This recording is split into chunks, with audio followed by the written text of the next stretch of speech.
ये क्या तमाशा है? बिना बताए चले गए और ये चिट्ठी छोड़ गए जैसे हम लोग नौकर होंगे। हफ्ते भर में क्या साबित होगा? उन्हें क्या लगता है हम कुछ नहीं करते? सब कुछ तो हम ही संभालते हैं। दीदी, शायद उन्हें लग रहा हो कि हम बहुएं घर को ठीक से नहीं चला रही है। अब जब उन्होंने जिम्मेदारी सौंपी है तो निभानी चाहिए ना। बिल्कुल, अभी गुस्सा करने से कुछ नहीं होगा। सब मिलकर घर को जैसे माँ बाबूजी चाहते थे वैसे ही चलाएंगे। बाबूजी कहाँ गए होंगे? शहर, मंदिर या किसी रिश्तेदार के पास? मुझे तो माँ की तबीयत की चिंता है। अभी ठीक से चल भी नहीं सकती थी। बाबूजी उन्हें कैसे लेकर गए होंगे? हफ्ता भी कौन सा चुना? खेत में काम पड़ा हुआ है, ऊपर से घर की टेंशन। भैया, यही तो परीक्षा है। जब काम ज्यादा हो तभी इंसान की असली नीयत सामने आती है। कोई परीक्षा नहीं है, इतना ज्यादा काम हमसे ना होगा। ए जी, मैं कहती हूँ एक नौकर रख लेते हैं। घर में एक नौकर रख लिया जाता है और घर का बंटवारा कर दिया गया। सुनीता ने पूजा पाठ संभाला, अनीता ने सफाई, राधा ने रसोई और गौरी को घर का हिसाब किताब। लेकिन हकीकत इसके बिल्कुल उलट थी। अगली सुबह आंगन में झाड़ू लगाने का समय था और अनीता नौकर को डांटते हुए कहती है, तू झाड़ू ठीक से नहीं लगा रहा और ये कोना कल भी गंदा था। रोज रोज के पैसे किस लिए मिलते हैं तुझे? बिटिया जी, आज मौसम खराब है, थोड़ा समय और दीजिए। मुझे बहाने नहीं सुनने मुझे। घर में तो जैसे मैं ही सब कुछ करती हूँ। जल्दी से झाड़ू लगा और बाकी काम कर। सुनीता पूजा वाले कमरे में भगवान के सामने हाथ जोड़े हुए कहती है, हे भगवान, हमारे घर में सुख शांति बनी रहे। जो भी गलत सोचे उन्हें सद्बुद्धि दो और हाँ, मेरी पूजा से कोई विघ्न ना आए। रसोई में राधा और गौरी काम कर रही थी। राधा दीदी, आज आलू परवल की सब्जी बना ले। माँ जी को यही पसंद थी। वैसे भी इतने दिनों से वह ठीक से खा नहीं पाई होंगी। हाँ गौरी, मैंने भी यही सोचा। और दाल में थोड़ी सी हींग ज्यादा डालना। माँ जी हमेशा कहती थी कि उससे स्वाद आता है। आपने ध्यान रखा, अच्छा लगा। देखिए, अगर हम दोनों साथ मिलकर काम करें तो ये हफ्ता आराम से निकल जाएगा। राधा दी, सच कहूँ, माँ जी नहीं होती है तो इस घर में कोई अपनापन ही नहीं लगता। सुनीता दीदी और अनीता भाभी बस दिखावा ही करती है। दूसरी ओर सुनीता और अनीता बैठक में बैठकर गप्पे मार रही थी। देख सुनीता, पूजा मैं कर रही हूँ, लेकिन असली पूजा तो वसीयत की है। इस हफ्ते अगर माँ बाबूजी ने देख लिया कि हम सेवा कर रहे हैं तो समझ ले सब हमारा ही होगा। और गौरी राधा, उन्हें क्या मिलेगा? वही काम करेंगी और हम नाम कमाएंगे। यही तो असली हुनर है। लेकिन रामलाल और सावित्री को नौकर के जरिए सब पता चल रहा था। रामलाल सावित्री से कहता है, देखो सावित्री, अब तो असली रंग सामने आ रहे हैं। सबकी असलियत उजागर हो रही है। शुरू में तो सब दिखावा करते आ रहे थे। हाँ जी, गौरी और राधा ने मन जीत लिया है। बाकी सिर्फ दिखावे के लिए गुलाम बन गए हैं। सही कहा तुमने। अब आखिरी परीक्षा बाकी है। हमारी पहचान देखना, कौन पहचानता है और कौन नहीं। हफ्ता बीत गया। घर के बाहर एक दिन दो बुजुर्ग भिखारी, एक पुरुष और एक महिला फटे पुराने कपड़ों में थके हालत में घर के बाहर खड़े थे। किसी ने उन्हें नहीं पहचाना। वे थे रामलाल और उसकी पत्नी बूढ़ी माँ, जो अपनी पहचान छुपाकर घर लौटे थे। बहू 2 दिन से भूखे हैं, कुछ खाने को दे दो। रात यहीं आंगन में बिता लेंगे, बहुत थक गए हैं। ए बुढ़े, भाग यहाँ से। ये कोई धर्मशाला है क्या? हर कोई यहीं आ जाएगा बैठने। हाँ, और खाना भी मांगेंगे। हम खुद 2 बार सोचकर खाते हैं। चलो चलो, जाओ यहाँ से। यहाँ तुम्हें कुछ नहीं मिलने वाला। देखो, बूढ़ी औरत साथ में है, वो ठीक से चल भी नहीं पा रही। अब ज्यादा दया मत दिखाना अनीता। मैं अभी पानी डालती हूँ इनके ऊपर। रामलाल और सावित्री चुपचाप वहां से पीछे हट जाते हैं और थोड़ी देर बाद गोरी राधा से आकर मिलती है। अरे दीदी देखो, दो बुजुर्ग बाहर बैठे हैं, दोनों को कुछ तकलीफ लग रही है, चलिए अंदर बुलाते हैं उन्हें। गोरी और राधा उनके पास आती है और बाबा अम्मा अंदर आइए ना, बैठ जाइए, कुछ खा लीजिए। इतनी धूप में बाहर क्यों खड़े हैं आप लोग? ये लीजिए पानी और आइए हमारे कमरे में चलिए, आराम कर लीजिए। माँ जी होती तो कभी किसी को यूं दरवाजे पर नहीं बैठने देती। रामलाल और सावित्री की आंखों में आंसू आ जाते हैं। ये आवाज बाबूजी और ये माँ जी की लगती है। भगवान, आप लोग ये क्या हाल बना रखा है?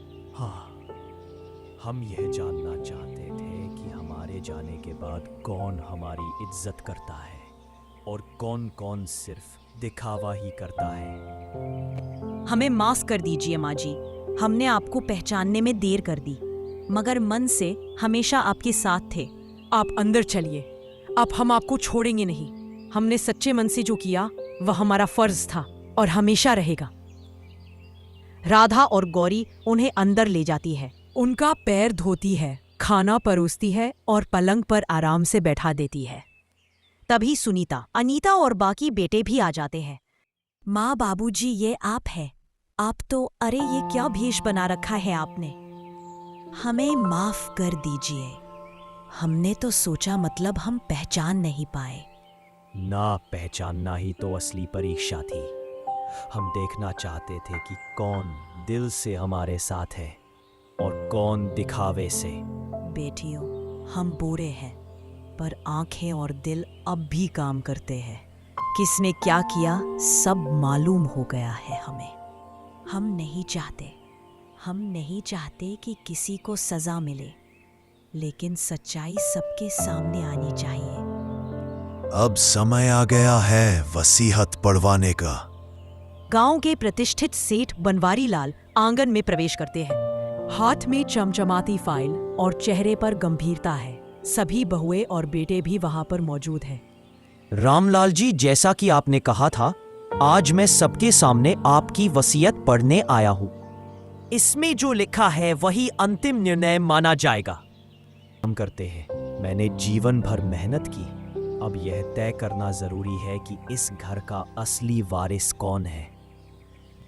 बाबूजी, जो भी निर्णय आप करें हमें मंजूर होगा। हाँ, अब हम आपकी हर बात मानेंगे। बाबूजी, मां जी, आपको जो सही लगे वही करिए। हम आपके फैसले के साथ थे और हमेशा रहेंगे। हमें कोई हिस्सा नहीं चाहिए, बस आपका प्यार बना रहे। सेठ बनवारी लाल वसीयत निकालते हैं और पढ़ना शुरू करते हैं। मैं रामलाल, निवासी ग्राम सुंदरपुर, यह वसीयत करता हूं। मेरे चारों पुत्रों को उनके हिस्सों का सम्मान रहेगा, लेकिन घर की जिम्मेदारी, खेत और मुख्य संपत्ति मैं उन दो बहुओं को सौंपता हूं जिन्होंने सच्चे मन से मेरी और मेरी पत्नी की सेवा की। यह सुनकर अनीता कहती है, अब सब कुछ गया हमारे हाथ से। मैं तो कहती हूं ये गौरी ही चुगलखोर है, उसी ने सब पलट दिया।